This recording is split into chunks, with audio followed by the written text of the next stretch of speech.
this around, actually.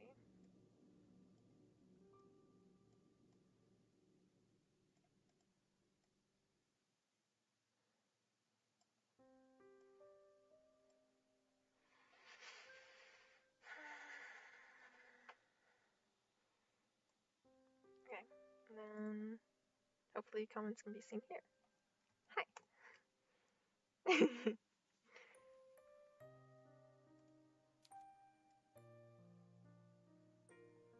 Yeah.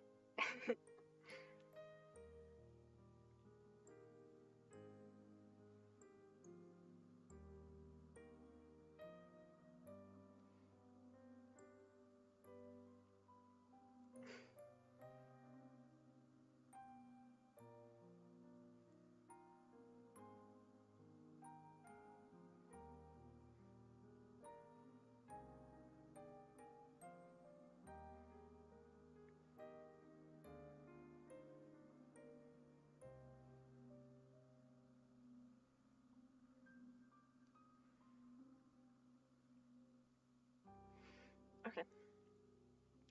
だってハッピーハロウィンだずらしいチャーツをてんなんだあっちもこっちもチェックチキャンディーはくれないの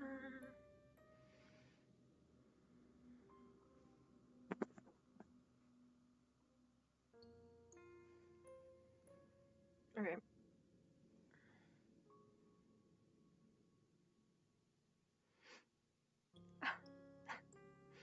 Did I take too long?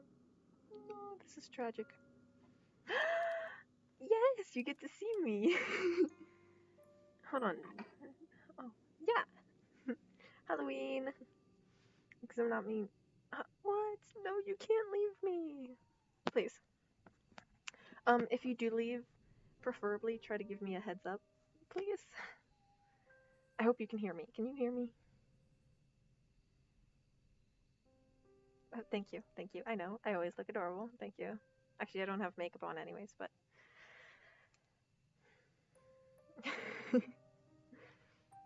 I showed up to poetry class like this. Can you hear me? Hello? Yeah, oh wait. Full.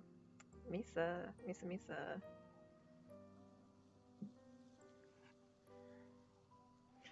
Doo doo. Miss Misa. Look at mine. Okay, good. Glad. That's all I need.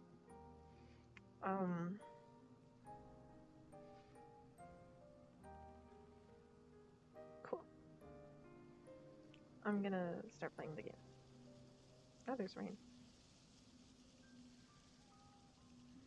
Cool.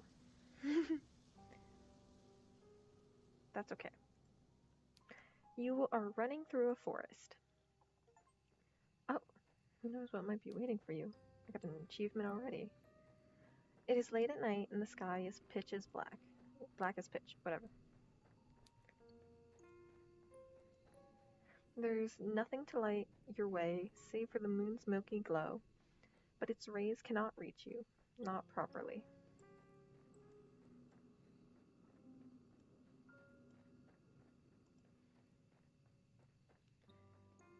The trees which surround you, jutting out of the earth like eerie monuments to a foreign god, are blotting out most of the light.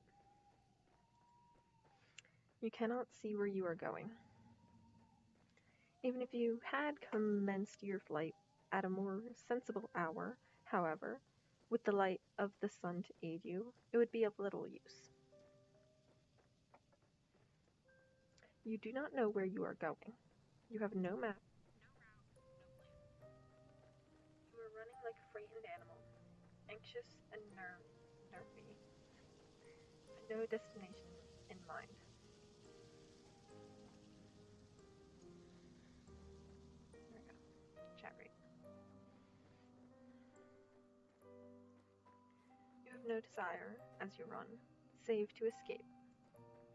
You cannot let yourself be caught. If that were to happen, you are certain that you would be ruined. You have no choice, therefore, but to keep going, on and on and on, though your feet are screaming for mercy. You have no idea how long you have been running. begun to blend together. It has lost all meaning. Something sharp snags at the hem of your skirt, but you do not have the luxury to pause and examine what has happened. Instead, you tug.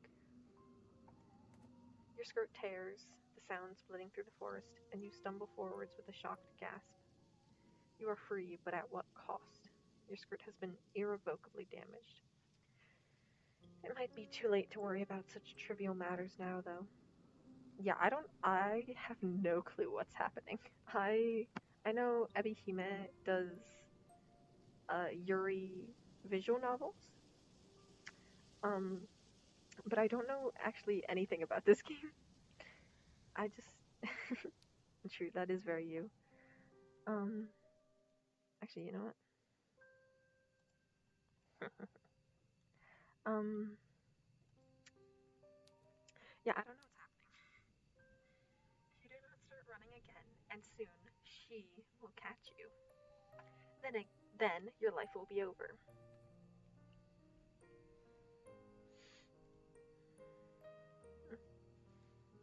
You do not know if she's still following you, but you do not want to risk looking over your shoulder. If you were to see her, silhouetted beneath a tree, looking at you with that sickly sweet smile which once ensnared you, you would lose what little nerve you possess. Your legs would lock up, and your blood would freeze in your veins.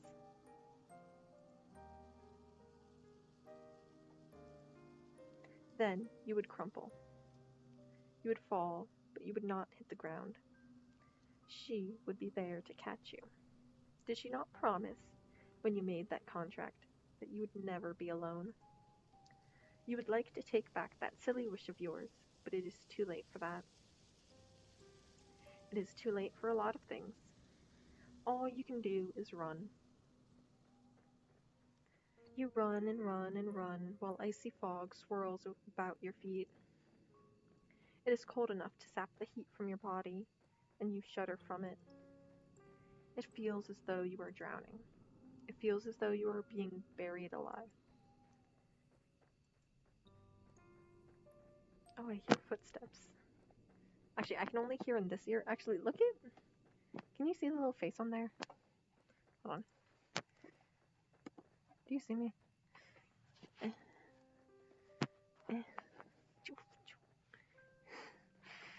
I hope. Hold on.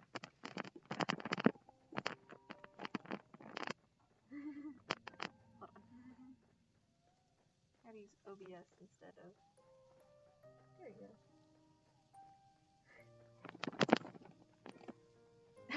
Oh, wait. There we go.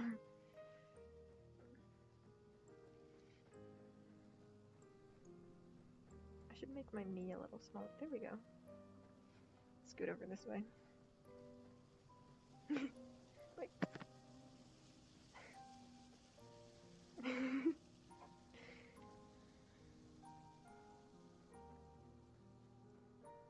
That works. Yeah? There we go. My bad. Anyways, I got distracted. Your knees and your shins, meanwhile, are bleeding. You cannot endure much more of this. But if you value your own life, you must. You run, and you run, and you run until, at long last, you reach a fork in the road. If there's decisions, you make them. You make the decision, I assume. There are 3 paths which split off through the forest. Well, 4 if you count the path which down you came. 1, 2, or 3. You cannot exactly double back on yourself, though, not when you have put so much effort into running forwards. You can only press on. The 3 paths are signposted, which is something of a strange sight, given you are so deep in the forest. Dark though it may be, you have grown accustomed to the shadows. You can just about pick out the writing of this old, dilapidated signpost, curved and slanted though it is. Your fate, if you will forgive me for sounding so cliché, is in your hands. Now, I wonder, which path will you take? The shore, the village, or the castle? The shore of the village or the castle? Okay, to be... The decision is up to you. Okay. Okay. Go to the shore. So you want to go to the shore. Good idea.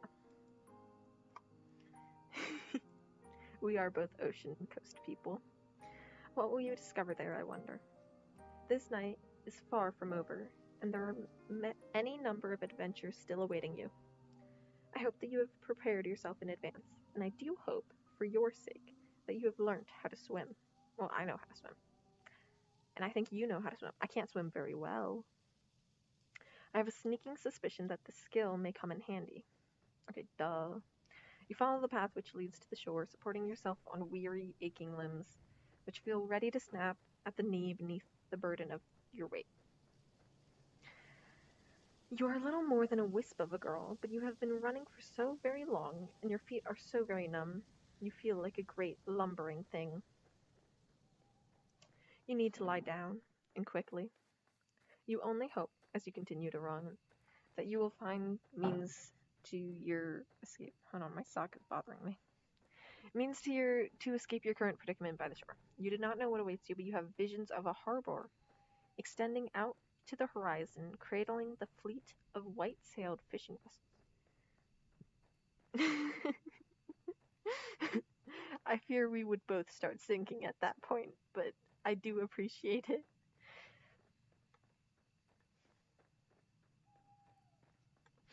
There you go. Surely there will be a kindly fisherman or woman, #lesbians, who will be willing to take you far, far away on his boat, to a place where your pursuer will not be able to find you. You can imagine, too, the face of the kindly fisherman, a face you have lifted from the fairy tales you read in abundance as a small child. He will have thick, bushy eyebrows and a dark brown beard streaked through with gray. Do you like my beard? I have very little facial hair.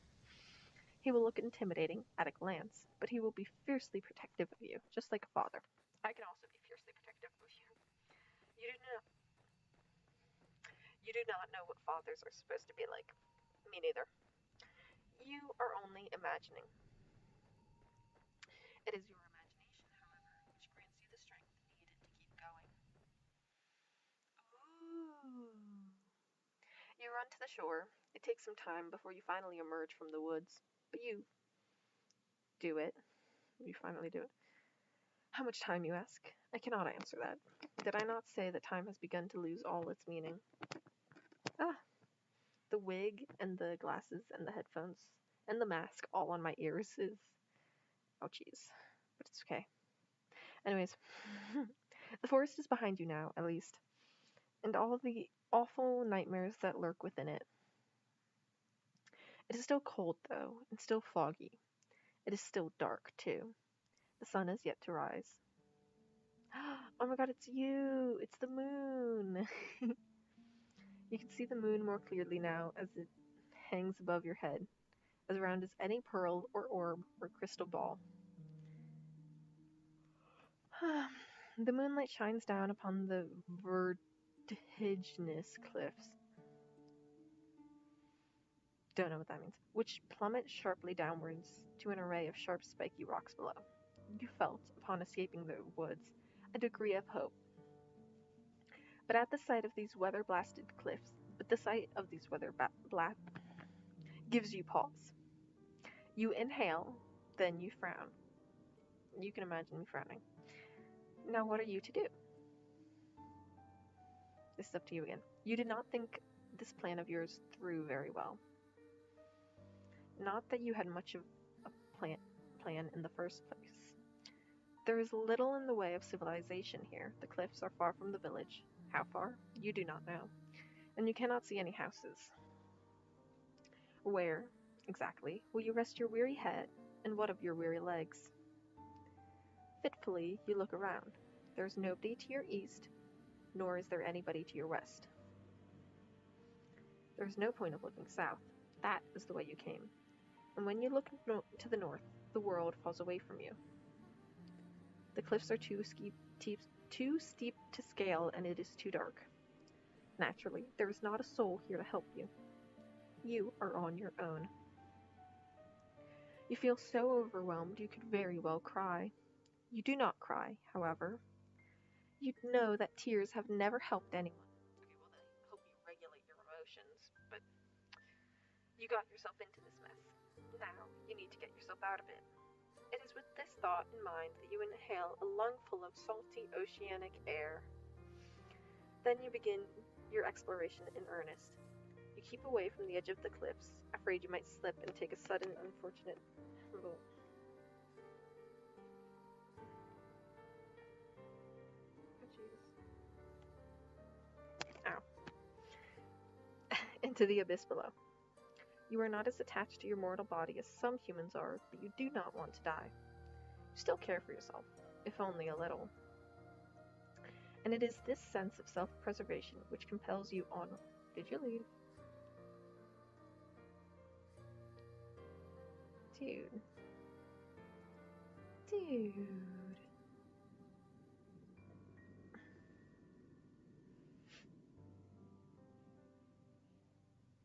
This is very sad. Very sad indeed.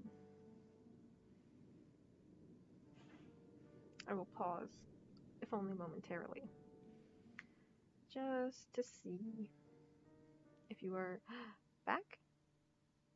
Okay. Hello, welcome back.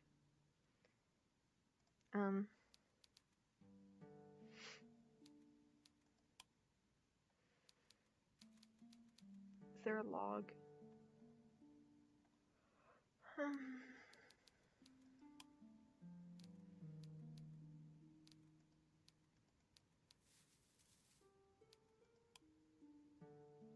Still here. Okay.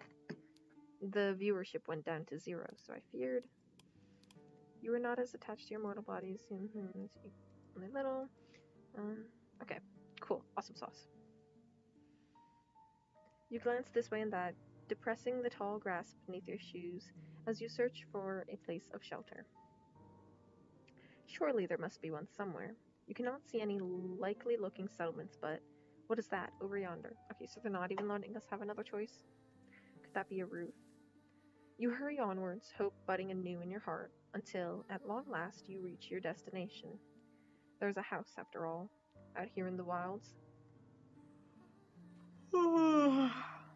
Sorry about that. Though it doesn't, at a glance, look very welcoming. The solitary house you have discovered, not so far from the cliffs, is rather unremarkable. It is so small and squat that you cannot imagine it contains within it more than one floor. You cannot even imagine it contains much more than one room. Though it is dark, it is not dark enough to mask that the cottage has something of a slant to it. It is leaning listlessly to one side, like a drunken sailor.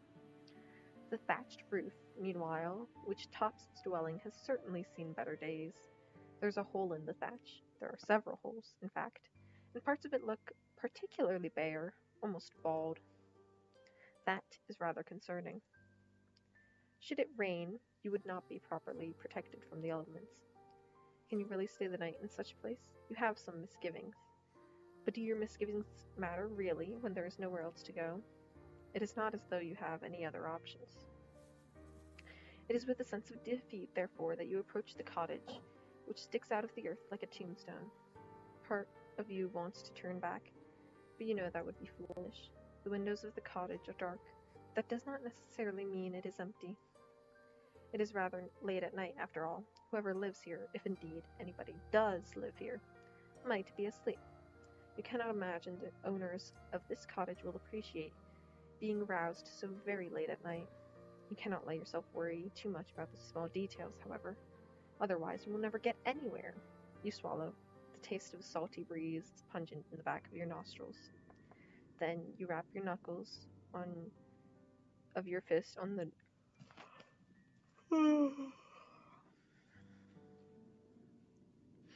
You rap quietly at first. Anyways, I'm not. Some of them do. I can't do. But I gotta prove to you I'm superhuman, innovative, and I'm indicated. You do not hear any resultant shuffling inside the cottage. Perhaps you did not use enough strength. Emboldened, you rap your knuckles on the door for a second time, more loudly this time. You wait a few moments, but still you cannot hear anything. I am knocking on your face. Pew, pew, pew. Well, I don't know what this looks like. Hold on.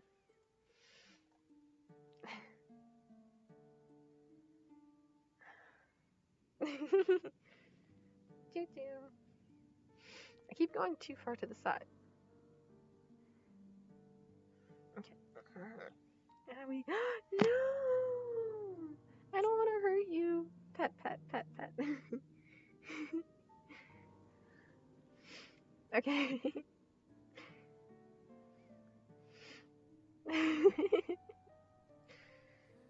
Perhaps the cottage is unoccupied after all. You knock for a third time, then wait. The third time, as they say, is the charm. But for all that, your knocking goes unanswered. Well, nobody can say that you did not try. More intrigued now than anxious, your fingers find the handle of the door. You pull it down, and to your surprise, yields easily. The door swings back for you, as if by magic. It feels almost as if this was preordained. Step foot inside the cottage, which is very dark, and glance around. It is hard to see, given the lateness of the hour.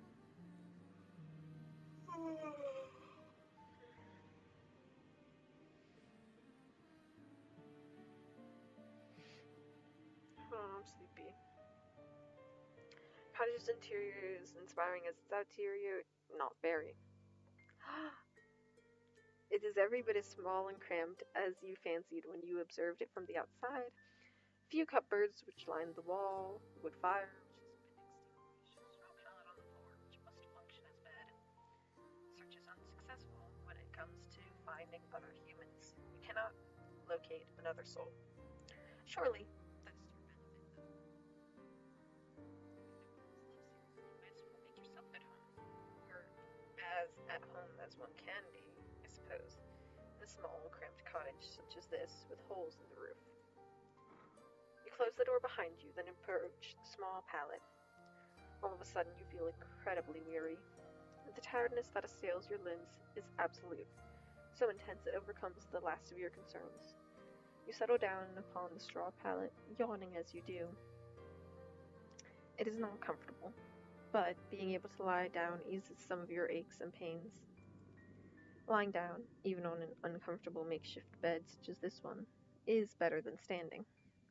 It is far, far better than running. Me, me, me, me, me.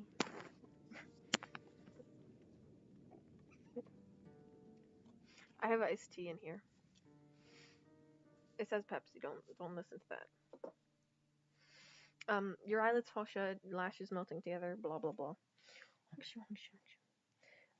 Soothed by the sounds of the wind and the distant rolling of the waves, you fall asleep. Then you begin to dream. It is not uncommon, of course, to dream.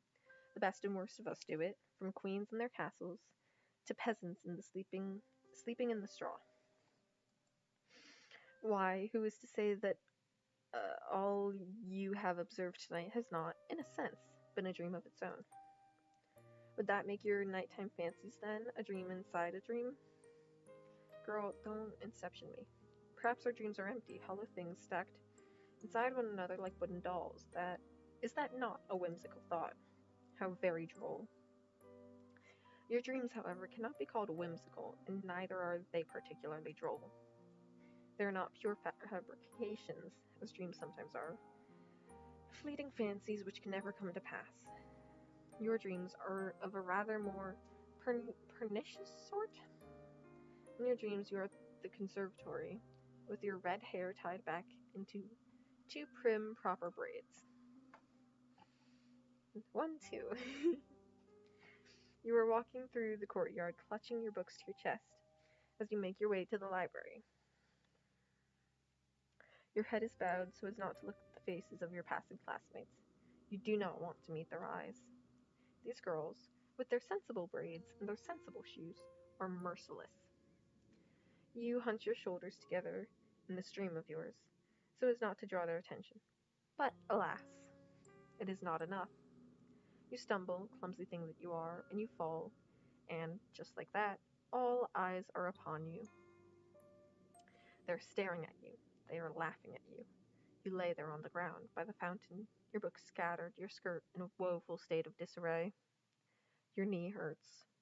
Is it bleeding? You examine your injured leg, trying not to cry, and as this transpires, you hear a voice. One of your classmates is calling out to you. She has acknowledged you.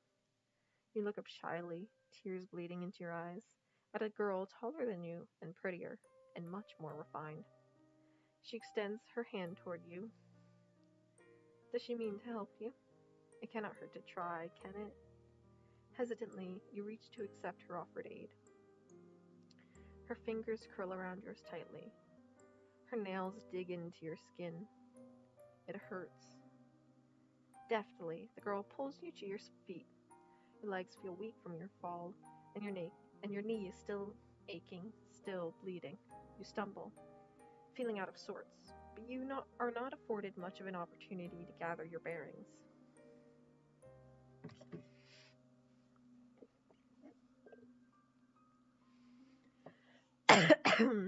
Ouchies.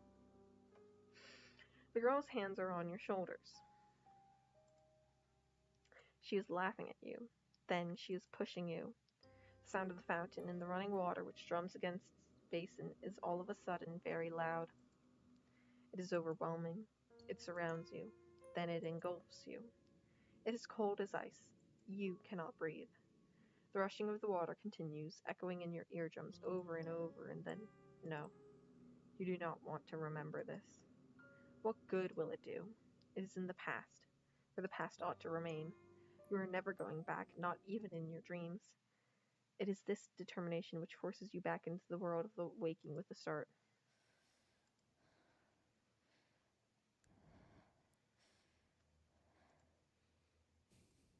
I don't like hearing her breathe. You gasp like a fish as you sit upright, your eyes unnaturally wide.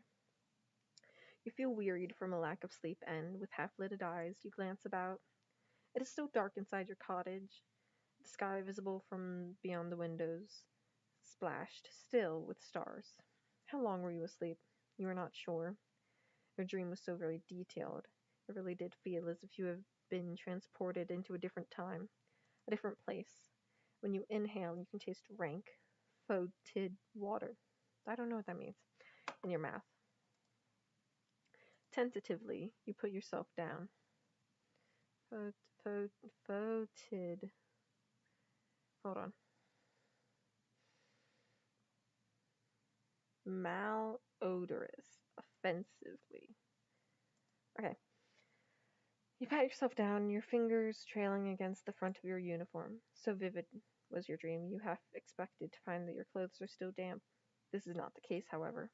You are, in fact, perfectly dry. Well, now what are you going to do? Will you go back to sleep? That sounds like the best option available to you. You are very tired, but your senses feel too overwrought all of a sudden for sleep. You do not think you could bear it. On unsteady legs, you rise to your feet and then stand by the window.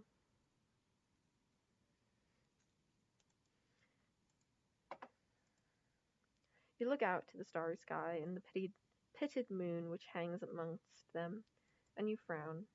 You can hear wind outdoors, howling like an injured animal, and more softly the ebb and flow of the waves as they meet the cliffs. That is not all. What is that sound? Why, it's almost like singing. The voice is far away enough that you cannot pick out any individual words, nor even the individual syllables, but there is a haunting quality to it all. The singer, whoever they are, possesses the quality of quite the pretty voice, high and clear as a bell. The song is a melancholy one which stirs your heart.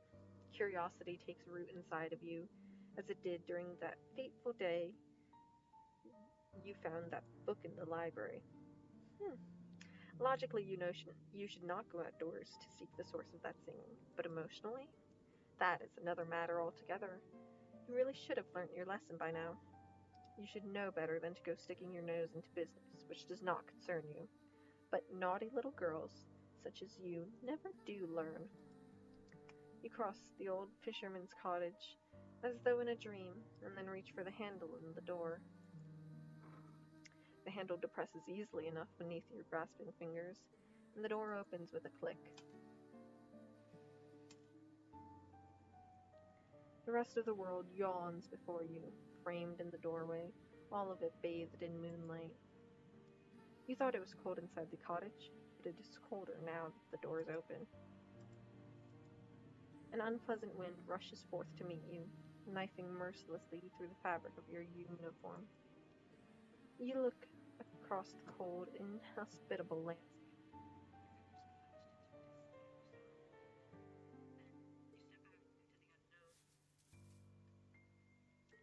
You canvass the cliff face, led by nothing more than the luxurious singing. So haunting and ethereal is this voice as it hangs on the breeze. It would be enough to send 1,000 ships off to war. You keep walking into the night until you reach the very edge of the cliffs, where they drop downwards into empty air. You ought not to go any further, but the voice has yet to cease. You can still hear it, echoing inside your head. It compels you to act. You look down at the shore, which seems like a dizzying distance away, then out to the ocean, which is breaking against the scattered rocks below. Your eyes narrow with determination. Then you take a step towards the cliff. These cliffs are steep, and the rocks below them are sharp. You can see them glistening in the darkness, their tips jagged like teeth of hungry predators. The cold wind blows, rocking your hair, and you shudder from it. Your shoes were not built for scaling cliffs, and your heels do not have much in the way of purchase, particularly not when the cliffs are so steep. Okay. Yes, we are gonna slip and whatnot, but also, she is being led by a siren, is she not? Like, I don't blame her. You hear the beautiful singing, you have to go. She's just wrong place, wrong time. But this still seems better than whatever was chasing us. Clinging to the cliffs is no small feat, yet you are determined to ease yourself down onto the shore, in one piece, preferably. The wind is so powerful it feels as though there is something deliberately malicious to it. You wonder, during your descent, if it means to knock you off your perch on purpose, to cast you down to the rocks below. Well, if that is what it wants, then you refuse to give it the satisfaction. You can be awfully stubborn at times, and now is one of them. You continue to climb. How long have you been at it now? Until, at long last, your feet meet the shoreline below. You've made it, and you did not sustain too many injuries. Your palms are throbbing, yes, after gripping these rocks, and you may have a few cuts, but your wounds are shallow and of a superficial sort. Things could have been worse. You flex your fingers. They feel uncomfortably numb and cold alongside it. Your skin is prickling, but at least you can still feel discomfort. At least it is still attached to your bones, where it ought to be. Your vital organs concealed within the hollow cavity of your body. You have a lot to be thankful for. This night has, by and large, been quite successful. Therefore, there are no longer any obstacles between you and the mysterious voice which lulled you outdoors. Now you must find them. You set off down the shore on the hunt of the singing voice which has captivated you so. You sidestep sharp, jagged rocks which jut out of the sand like teeth. The rocks which cannot be circumnavigated. Meanwhile, you clamber over. All the while, the sound of the sea mingles with that of the singing. It provides an ethereal, haunting backdrop to your exploration, one which further adds to the surreality of your moonlight stroll. The waves lap against the shore, then recede shyly, pushed and pulled by the bleached white moon which hangs overhead. The oceans that you have seen in your library books were all blue as sapphires. This ocean is different. It is so late at night that it looks black instead. The undulating surface of the water reminds you of a mirror, though its depths are even deeper and much more mysterious. A sense of foreboding settles upon you. you try to quash it. Quash? You will not let yourself be afraid. Part of your world. You stumble upon a scene plucked straight from a fairy story. Can you see the Steam notification? Steam. I assume so. You round a corner and your feet unsteady in their sensible brown shoes. Then, at long last, you see her. There's a woman sitting upon a rock out in the ocean. Oh yeah. Oh yeah, women. I love, dude. Me too. Me too. I love women. Oh wait, did I ever? Hold on. Ignore that.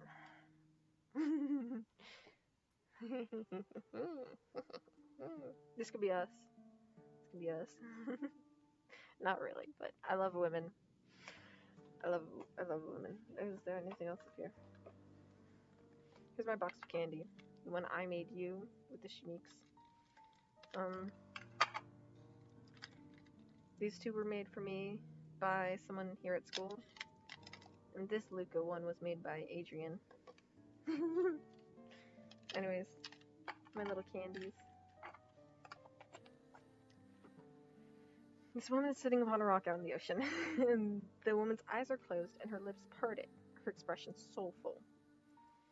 She is singing.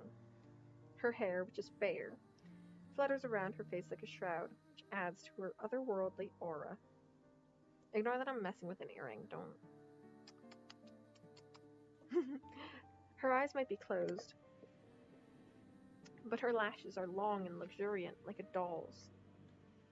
Her lips, meanwhile, which are parted in song, are soft, like the freshly plucked petals of a flower. Her face is perfect, as are her proportions. Her neck is tall and slender, like the stem of a flower. As for the lower half of her body, meanwhile, well, it's nothing like anything you have ever seen. It is here and here alone that the woman betrays your narrow human definitions of beauty, for her legs are non-existent. Rather than two awkward appendages, this woman has, instead, the sleek, shimmering tail of a fish. Is she not, then, a human? She cannot be, not with a tail like that. Oh, bye-bye.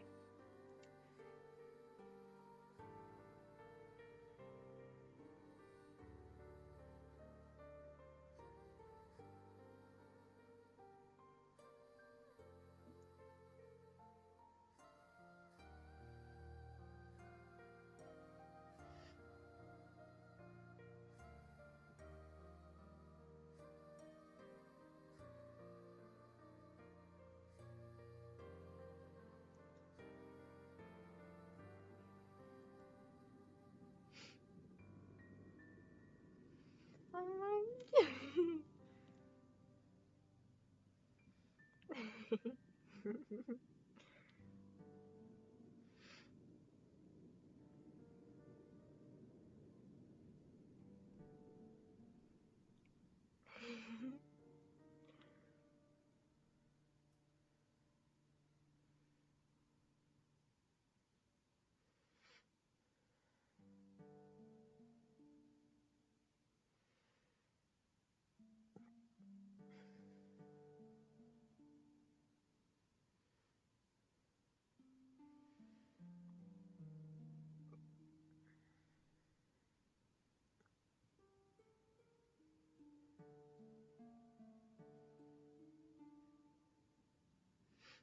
Ignore the phone time. Okay?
Okay, I'm just sitting here. You know what? What else can we do?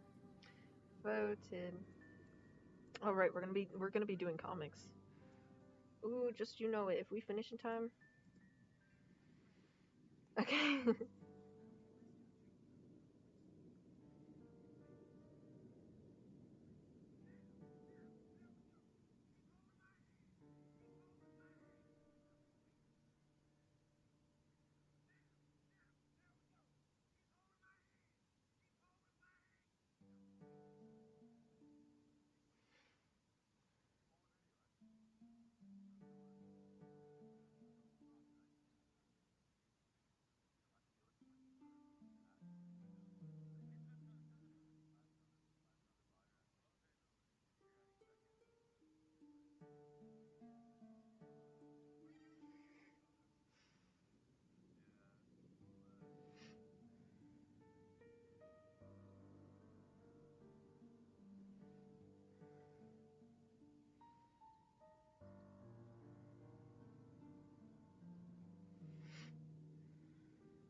Meow meow meow meow meow meow meow. You know what? I'm resting.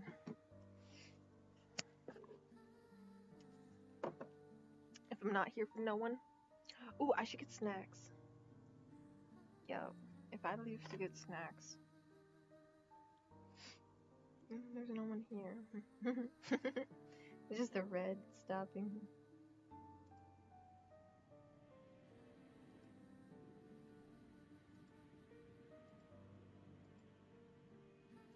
Okay. Log in. Sure. Do I have a Google or do I have login with it?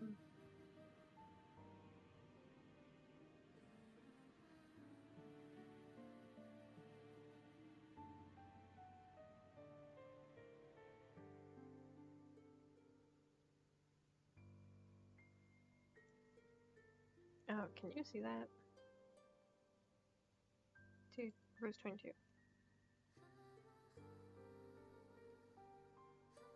I suppose you can email me now.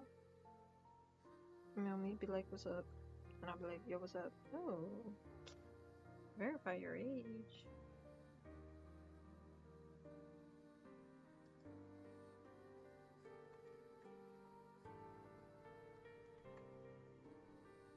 Can you see this? You cannot see this.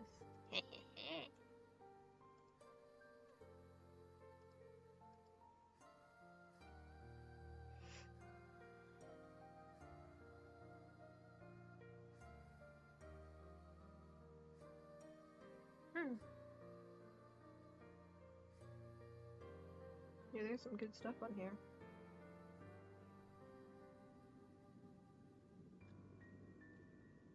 Anyways, where's my stuff?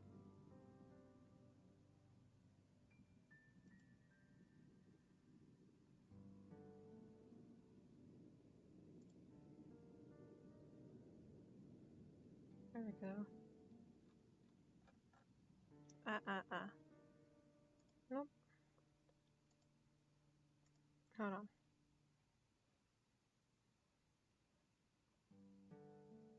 You can't even see that.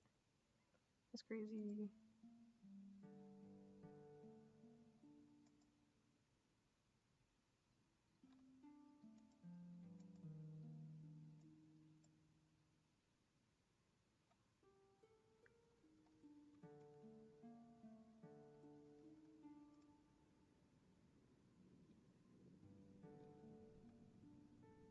Hmm.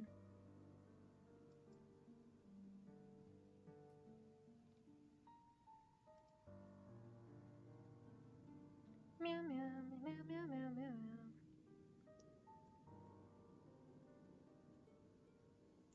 Oh,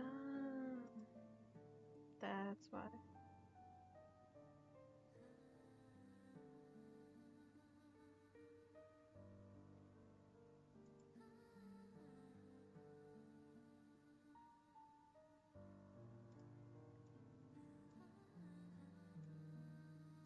How do I cover most? You know what? I'm gonna make her too big. she's already too big. She don't fit. There we go. Just look at her. Nothing else.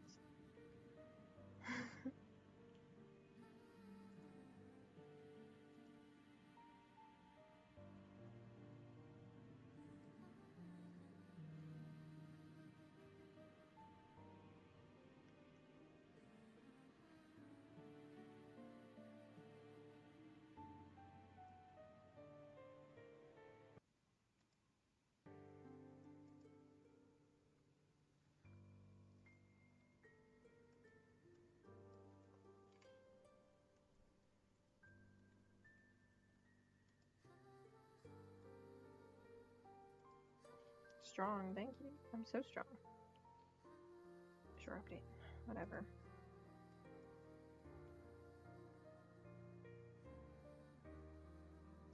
Just let me look at my damn webtoon, okay?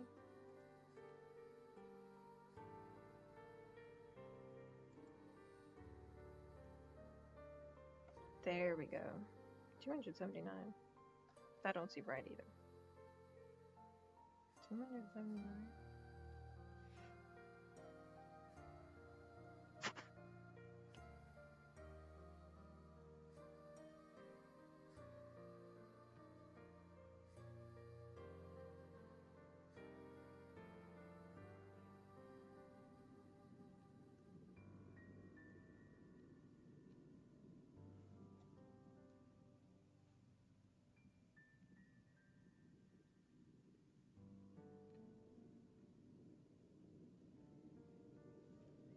Okay.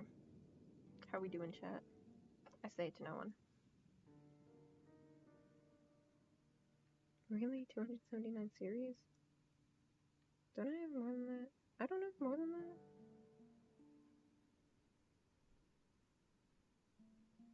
I hit the limit before.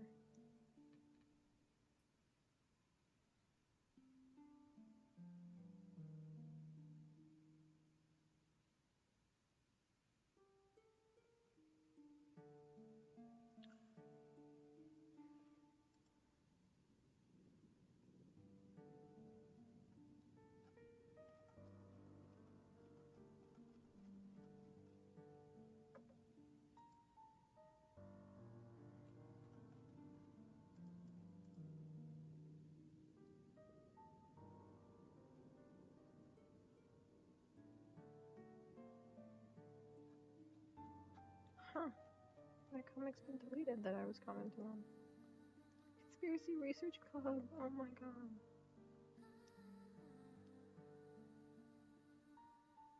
Rose, that's not as nearly funny as you thought. Oh, that is not as nearly funny as you thought. You were okay.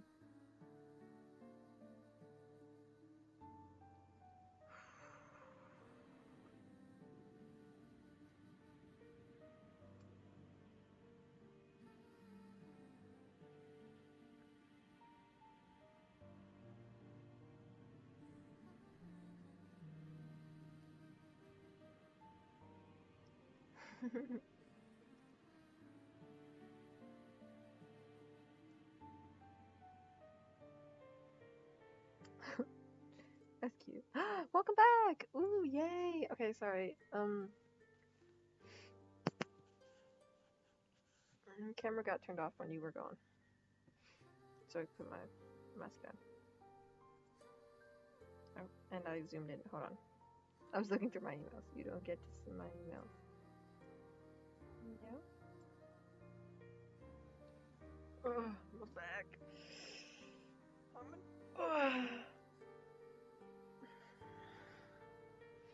I'm hot. As an attractive.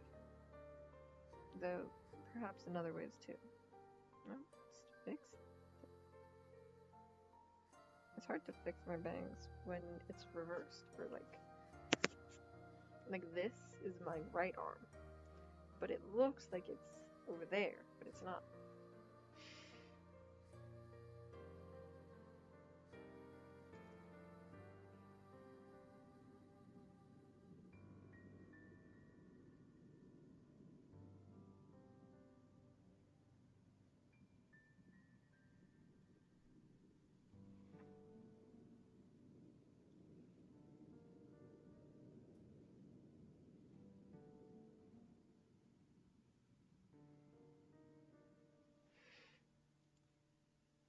Okay, anyways. Unusual sight makes you gasp and quite audibly at that. You do not mean to be rude, but you cannot help yourself. Humans tend to react poorly to things they do not understand. At least you do not scream. That would have been even ruder. Oh, she's so pretty. Oh my. You meant to observe. Is that her or is that me? You meant to observe the mermaid from a distance, but it would appear that your shocked gasp was loud enough to attract her attention. Uh, sorry, I'm getting comfy.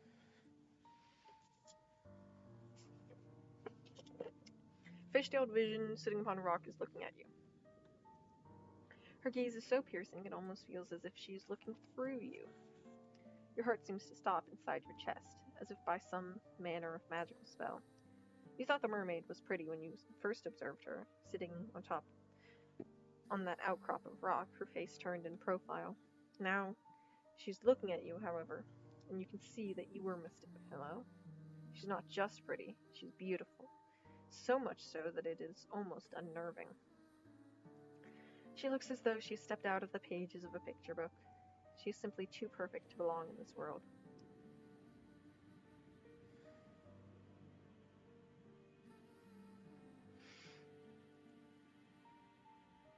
Perhaps she is some kind of vision, a waking dream, a hallucination. But no, she's none of those things. Her tail might be an impossible thing, but its scales look slick and wet regardless, like those of any fishes one might find at them.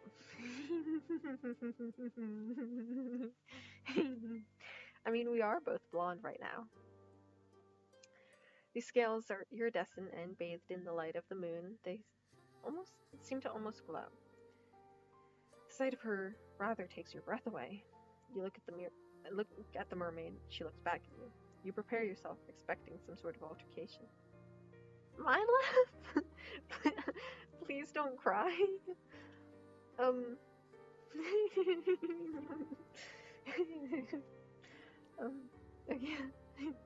This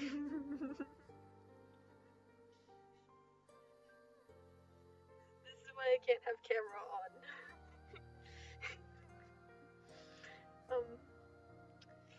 I do this a non-infrequent amount.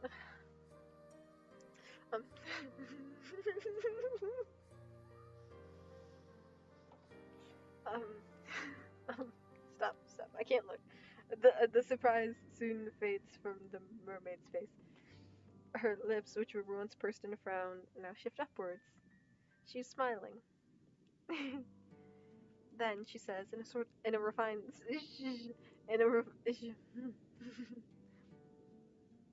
anyways, look at my nails. Then she says, in a refined sort of voice, my, it really is good to see a human again, particularly a human girl. I was beginning to fear that your kind had all disappeared, and I would no longer have anybody tell me of the world above the waters. My, this is quite the effusive greeting. Mermaid's introductory speech is positively brimming with excitement of a sweet girlish variety. She's rather more amicable than the fine polish of her syllables would make her suggest. You might be a well-bred lady yourself, with an accent to match, but you cannot help but feel overwhelmed. Anxiously, you observe the mermaid, and you ask her what she means. What happened? As to that, I am afraid I cannot say. I have been sitting on these rocks and singing for many, many nights, but nobody has come to see me. There have been no lovely humans for me to play with. I was beginning to wonder whether your kind had disappeared altogether. I feared some manner of calamity had occurred while I was slumbering beneath the water's surface, and your kind had been eradicated. You shudder, then reassure the mermaid to the contrary. You do not know about the humans she used to speak with, but you, at least, have not been eradicated. You are still here. Yes, well, I can see that, the mermaid answers with a light laugh. It is a relief. My fellow merpeople who live beneath the water told me not to worry so, but I could not help myself. I have always been fond of you humans, It was rather sobering, sitting here after night, all on my own. It gets so lonely here. Now that is an interesting turn of phrase. It catches inside your head like a burr. Have you heard it before? So, dear human, did you say that you are unfamiliar with these parts? Hesitantly you examine the mermaid, thoughtless though you might be at times, you are not so very self-centered that you cannot denote the longing in the mermaid's voice. It is the title of the game. Roll credits, or whatever they say.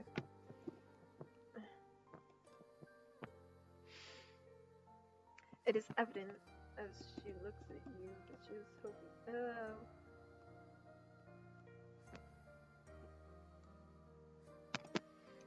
For a particular answer to her query. This answer, alas, is not one you can furnish her with. You do not want to lie to her. It is after some hesitation, therefore, that you reaffirm your earlier words, though this time you embellish them. You tell the mermaid that you are a traveler from a far-off land, one which is very dissimilar to this one. It is not a complete fabrication. You tell her that you have only just... Ouchies. You have only just arrived by the shore, and you are unfamiliar with both your immediate surroundings and those further afield. If there is a village nearby, then you have never set foot in it. You do not know what this village is like, nor how many inhabitants it boasts. You do not know if a calamity, as the mermaid grimly supposed, has struck this land, but if she fears all the humans within the immediate vicinity have been lain by some mysterious malady, then she needn't worry overly on that score. You are still alive. Are you not, you wonder, enough to satiate her curiosity with the human realm? Yes, that is true. You are here. I am grateful, naturally, for your company, although... I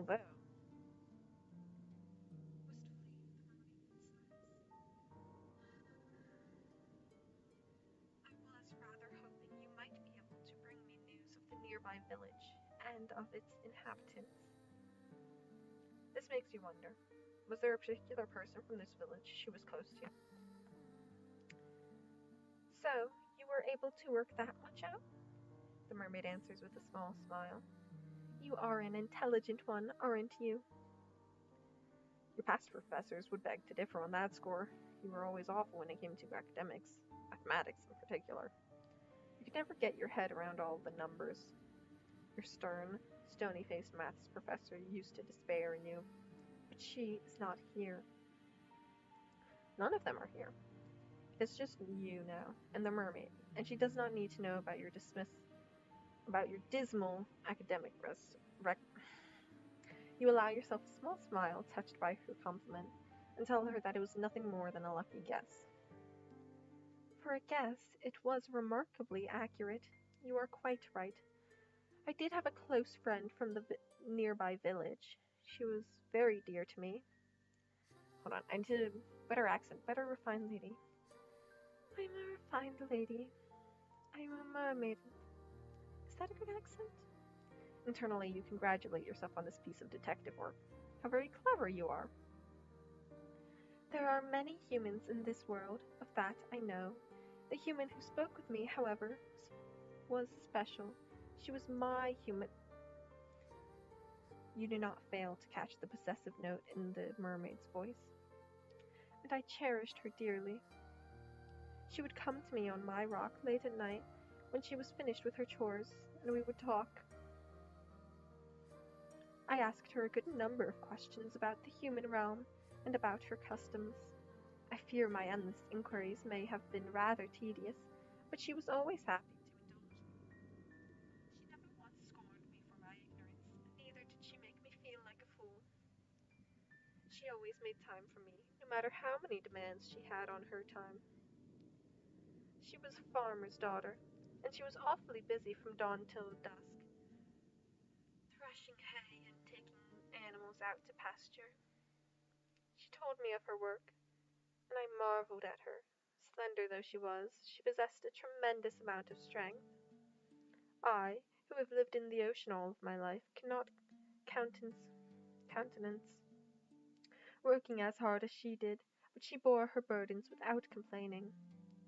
She was not the prettiest human who has walked the earth, but that mattered not to me. Her conversation was engaging, and I knew, through our continued encounters, that she meant no ill will.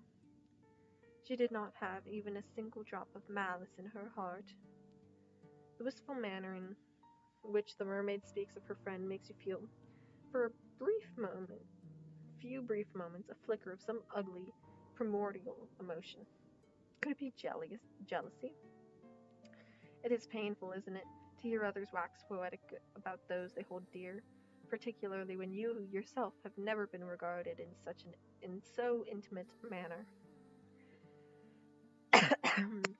Hold on.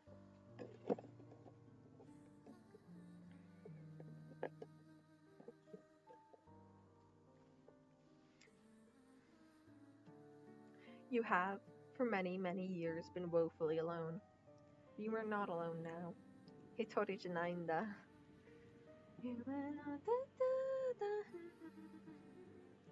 You are with the mermaid and she is with you, and though she might prefer to be in the company of an industrious farmhand, the farmhand is not here.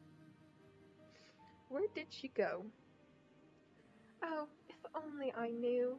She quite simply disappeared one day, almost as if she had been whisked away by a wicked spirit. That seems like quite the anticlimactic ending for such a close relationship. Did the farmhand not tell her companion beforehand that she might one day disappear? No, she did not. Nothing of the sort happened. It was all very sudden. So you ask, feeling affronted upon the mermaid's behalf, did she not give you any warning?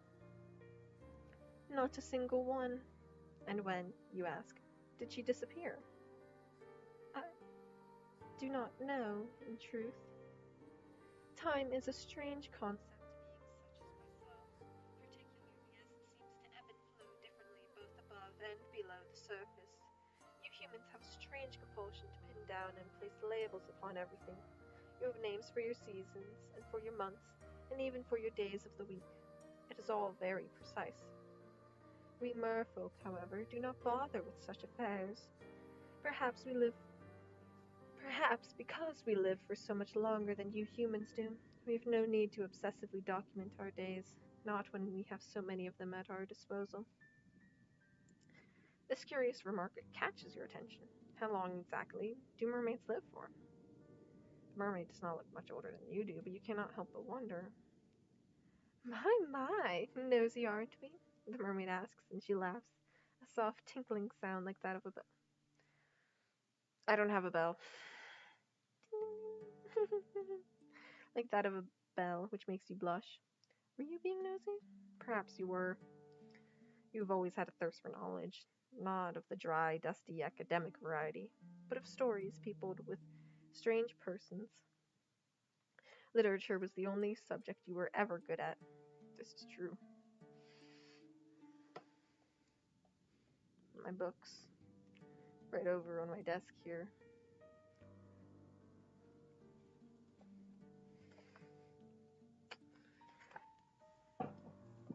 Oh wait, that's my errands. Oh, there'd you go. Okay. Again, it is hard for me to quantify, but to put them in terms of human, like you can understand, I suppose we mermaids can live for centuries. Centuries? That is quite the surprise. But perhaps it shouldn't be. You've been subjected to any numbers of surprises tonight. What is one more to add to the pile?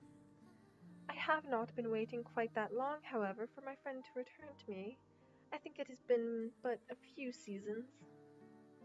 It might not sound like much, but never before have I been so aware of the passage of time.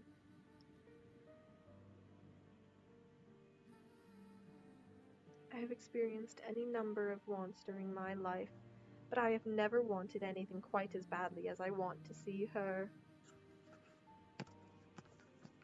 I wish she would sit with me and she would talk to me just one more time. But perhaps I am asking for an impossibility. I have been waiting for long enough now to presume that she will not be returning to me. I fear that something must have happened to her, or to her family, or perhaps to her whole village. You can hear the worry throbbing in the mermaid's voice, so potent that, for a few moments, you swear you can feel the depths of her sorrow within your own chest. Her sadness over this human girl is a deep, dark thing, almost fathomless. You cannot let yourself indulge in it for too long, otherwise you fear you might drown in it. Ruefully, you tell the maid once more that you cannot help her, thoroughly traveler after. What do you mean you can't help her? Go to the village, see what the fuck's about, come back. At least ask her for a description of this girl, go to the village, come back to the mermaid. The fuck are we gonna do? What do you mean you're a traveler after all? Sure, we're hiding from someone, something, but what do you know of a single insignificant farmhand in nearby village? Girl, you could go find out. You could find out.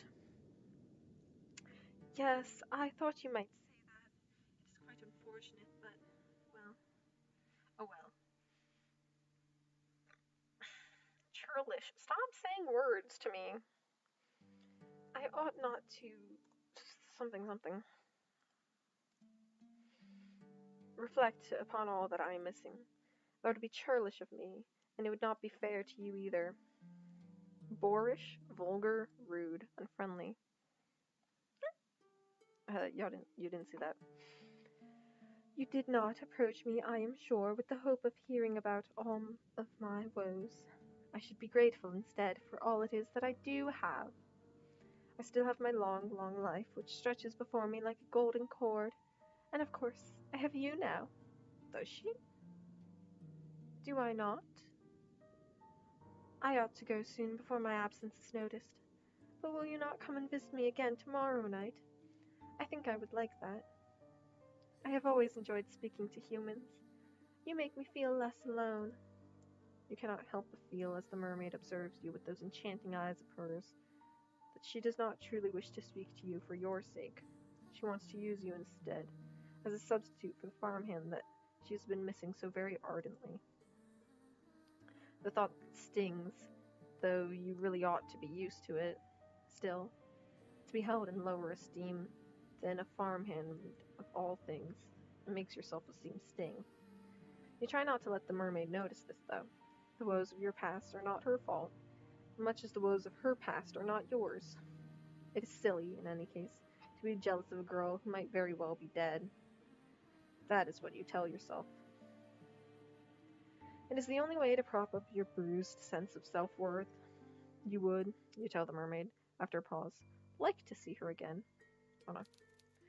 You would like that very much. Oh, thank you. I have been feeling very gloomy for quite some time, but seeing you has invigorated me. Finally, it feels as though I can smile again. Did she not smile, you wonder, after her friend disappeared? I did not, no. I did not have the heart. Without her, the world seemed very dull and drab. Your company has cheered me immensely. This is why I like humans so much. You are not callous and unfeeling, like the merfolk who live beneath the water's surface. You are much kinder than they are. Oh, if only she knew. Stop leaving me! If the mermaid was aware, I wonder how petty you are, and how jealous. Would she still care for you?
Bestie keeps leaving me. 夢見てたの私天と地の揺れ揺れす夢見てたの私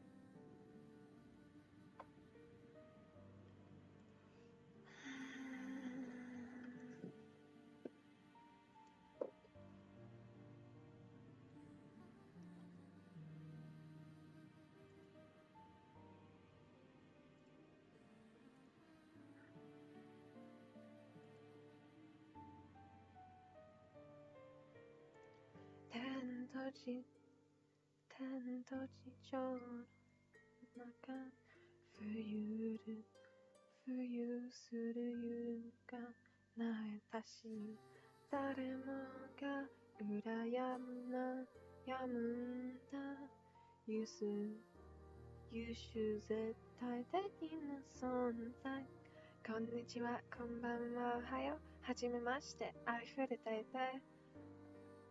当たり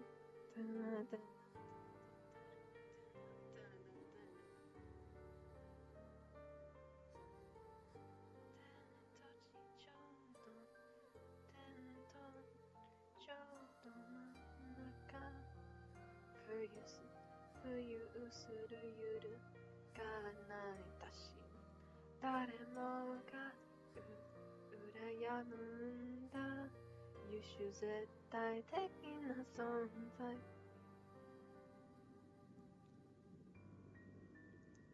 楽しいな楽しいよね嬉しいな嬉しいよねあなたもそうならみんな同じ話しましょう何から話そうワクワクするねドキドキするね今が一番幸せみんなと出会ってよかった一人じゃないんだ私一人じゃないんだあ楽しいな楽しいよね嬉しいな嬉しいよねあなたもそうならみんな同じみんな同じみんな同じ話しましょう何から話そうワクワクするねドキドキするね今が一番幸せみんなと出会ってよかった私一人じゃないんだ満たされた願望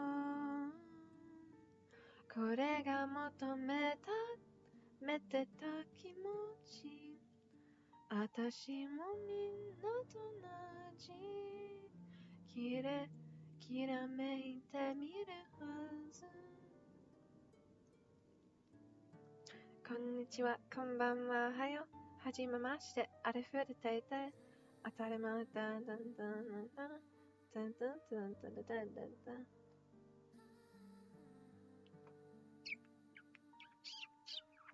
Oh, you can see the little Dalco in the corner.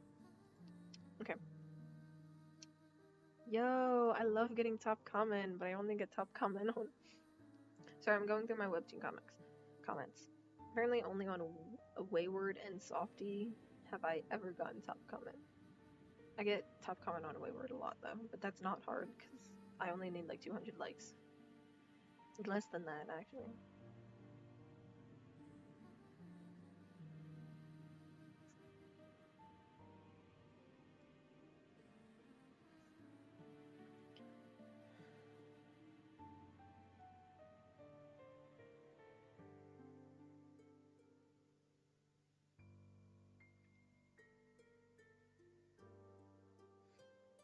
How did I not get top?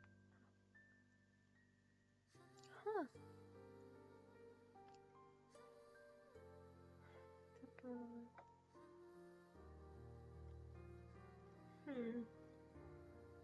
Mira, of course.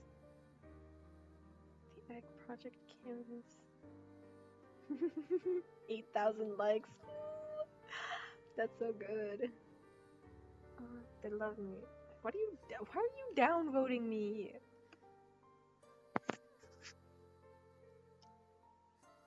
He makes me feel things. Yeah, that is a feeling sure isn't hatred.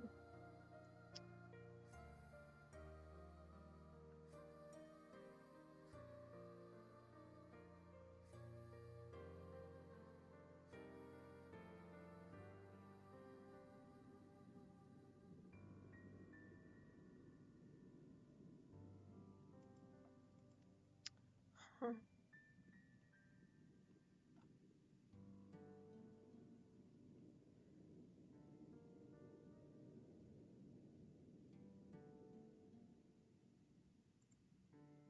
I could stay for like 10 more minutes. Okay, okay. Sorry. I don't know how long we have, but okay. If the mermaid was aware, I wonder of how petty you are and how jealous would she still care for you. Well, that's neither here nor there. Okay, 10 more minutes, 10 more minutes. How long's it been? Oh, we've been here an hour. It's okay. You agree to meet with the mermaids come sundown the following night, and you make your slow, stumbling way back up the cliffs, then to the cottage you have purloined as your own. Once indoors, you settle down upon the pallet and you close your eyes. The sighing of the wind outside and the distant roiling of the waves against the rocks do not disturb you. You feel, after your midnight encounter with a Moorish kind, quite at ease, perhaps prematurely so. What happened to the icy fear which prompted your frantic flight through the forest? Where is all that gone? Do you not think you are being a bit complacent? No? Oh well, you will. That would have been a good end. The following morning, when it arrives, is cloudy and overcast. It is not a particularly pleasant morning, but at least it is not raining. That is some small consolation.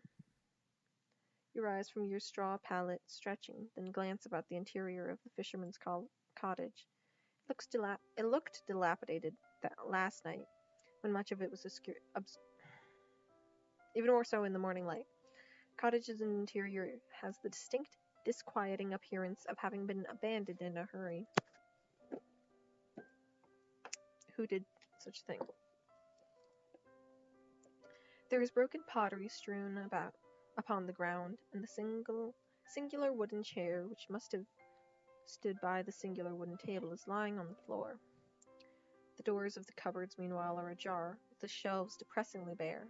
A quick search reveals a handful of edibles, but there is precious little to be getting on with. If you wish to live here comfortably, you will have to look into foraging. You ate very little last night, and your stomach is empty.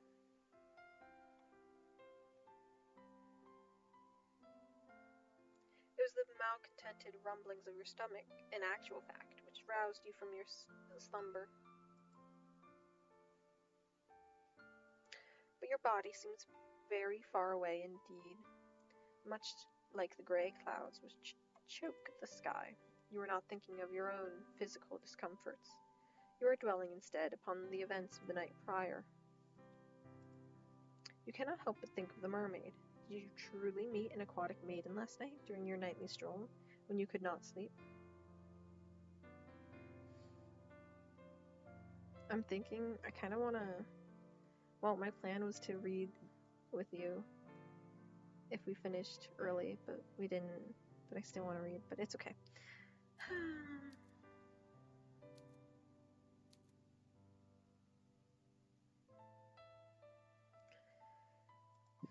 It sounded unreal, especially now that the sun has risen and the shadows from the night prior have dispersed. You cannot quite believe it. It must have been a dream. But why, then, can you recall it so very clearly? You help yourself to the scant food and drink available to you, all while thinking of your next course of action. Dude, we gotta play again sometime soon. Now what are you to do? You plan, of course, to return to the shore come nightfall so that you might once again see the mermaid, but the night will not arrive for quite some time.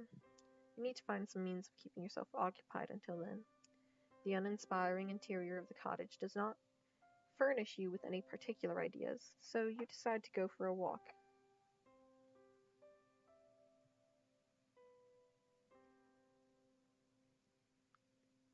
Your souls still ache after the exertions last night, but if you go slowly, you ought to be all right. That is what you hope, at least. You do not want to spend much longer than you have to in the fisherman's cottage, no matter how cold it might be outdoors.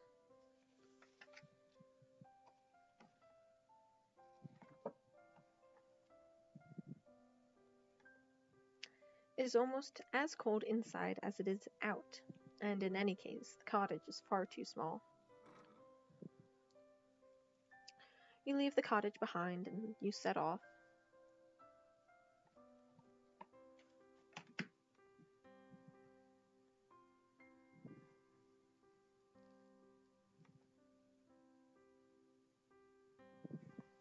You do not have any particular destination in mind.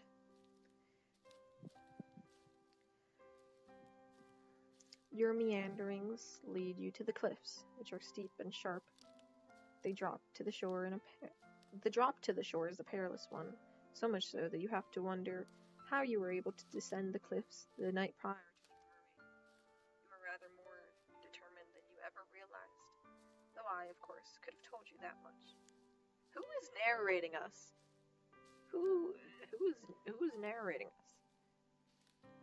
Is it what we were running? No, because it said she.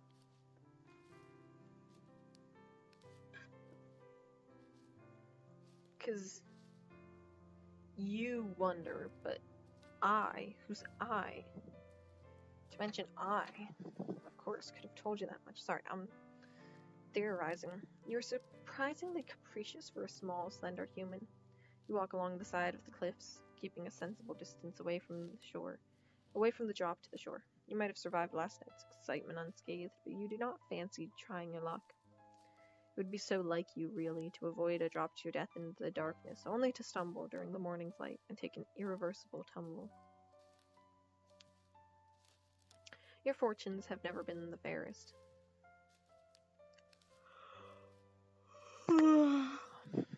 Your meanderings along the cliff reveal to you all manner of curious flora. You thought the night prior that the cliffs were weather blasted, but you can see now that your assumptions were incorrect. There are flowers here, very warm and bright, like the sun's light during summertime. Or you think, with a flush of pleasure, that the hair fair of the maiden, whom you are certain you spoke to last night. These flowers are so very like her hair that it is uncanny. You step towards the flowers, drawn to them, and sink down to your knees. The tall grass brushes your ankles like a caress, the morning dew wetting your skirt. Your clothes are getting damp, as are your legs. You care not for the minor discomfort. You have just had an idea. Why not make a gift for your new friend? You are sure that she would appreciate it. Why would she not? She told you, in a voice that was steeped with doe lore, that she had been feeling lonely. You want to see her again, and when you next see her, you would like to make her smile. It is with this thought that you begin to pick flowers which are growing upon the cliffside. These flowers do not have any thorns, and their delicate stems snap easily enough between your fingers. You take care when plucking these flowers to leave behind a substantial amount of the stem intact. You will need these stems so that you might twine the flowers together. You mean to make for the mermaid a diadem, something she will be able to wear in her hair.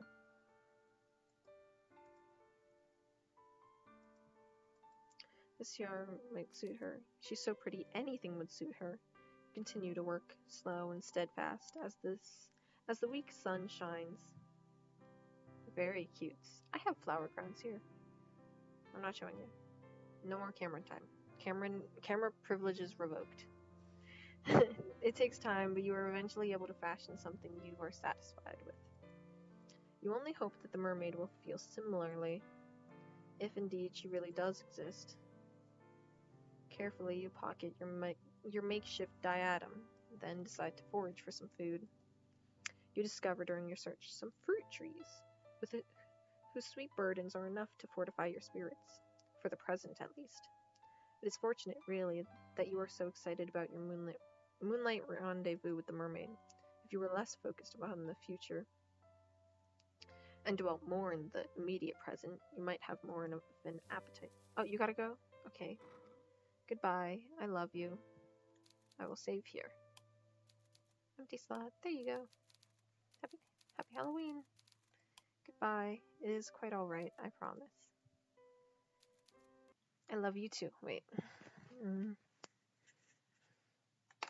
Mwah. Mwah. Happy Halloween, my love.